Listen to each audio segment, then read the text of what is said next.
Good afternoon and happy Wednesday. This is Abby with the Fairport Public Library, and I've got another craft for you. Now, October is my favorite time of year, and so I've decided that I'm going to be doing spooky crafts all month. So last week we made a man-eating plant and it was giant. This week we're going to scale it down even smaller and we're going to make something else spooky. So it's time for...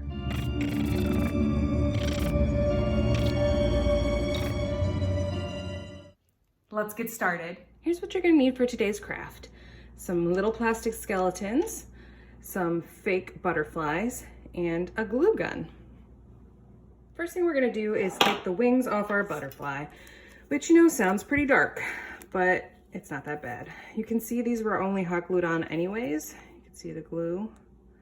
So I'm just gonna pop it off. Try to keep it in one piece, because these are wings made out of feathers. There we go, and I'll show you that again. Now I picked color butterflies that could kind of be Halloween-y and a little bit fairy looking. That one was way easier. Just pop it right off. Now these have tape on the back holding the feathers together. Just leave that on there. And now we're ready to attach it to our skeletons. And I got these hard plastic skeletons at Michael's. There's 3 in a pack. They're kind of boring position right now. I was wondering how I could put them into a different position because they are not like bendable. So what I did was I took a couple jewelry pliers and I just kind of messed with it. And I have their toes pointed and I kind of gave him a ballet type bend to him. And I think with wings, if you hung him, he would look like he was flying.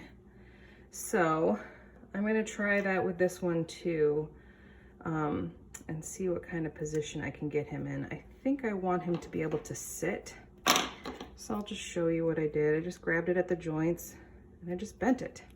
Now, you do have the possibility of bending it too far and having it break. If that's the case, just hot glue it back together. So I wanna bend these knees because I want them to be sitting on a ledge, I think.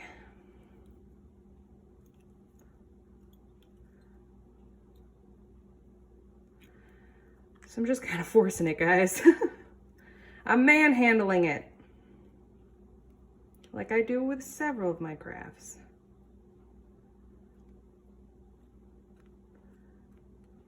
Pretty sure femur's not supposed to bend like that. As good of a seating position as I can get. I want it to be able to sit on the edge of the counter, and I might bend these so that they're resting in the lap. But I feel like the hands are... So I'm just gonna keep working on this a little bit. All right, so I've got them in the positions that I want. So now all we have to do is glue on the wings. So I'm gonna flip it over, and I'm gonna make sure that the pretty side of the wing is facing out. All right, so we want to make sure we see it. I'm just going to put a little dollop of glue on the end of the wing. I'm going to put it right at the shoulder blade, because let's be real, if we had wings, or if fairies had wings, that's where it would be, so we could flex them. All right, and I'm going to do that again with the other side.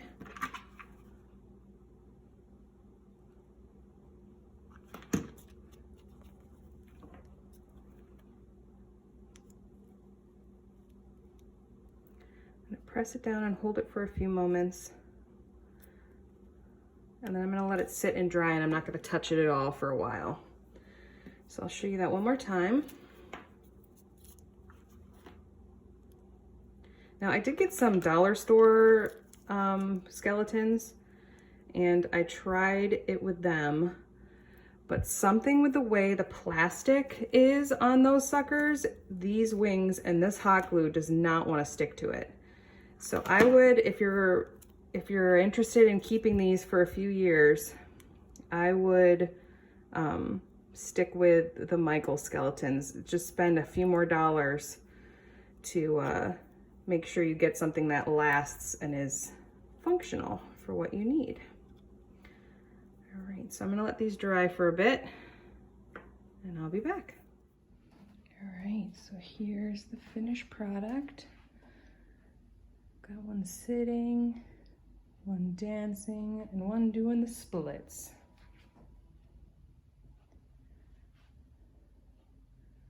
So those are pretty cool. If you like fairies, it's a fun way to do a little unique fairy decoration for Halloween. Super fast and super easy. There you go, you did it. You made some really adorable skeleton fairies for your Halloween decor. It'll add a little bit of cute and a little bit of magical. And there are some really great wings at the craft store, so you can make some really fantastical creations. And if you do, please share them with me. But for now, I'll bid you farewell until another creepy craft. Have a great rest of your day.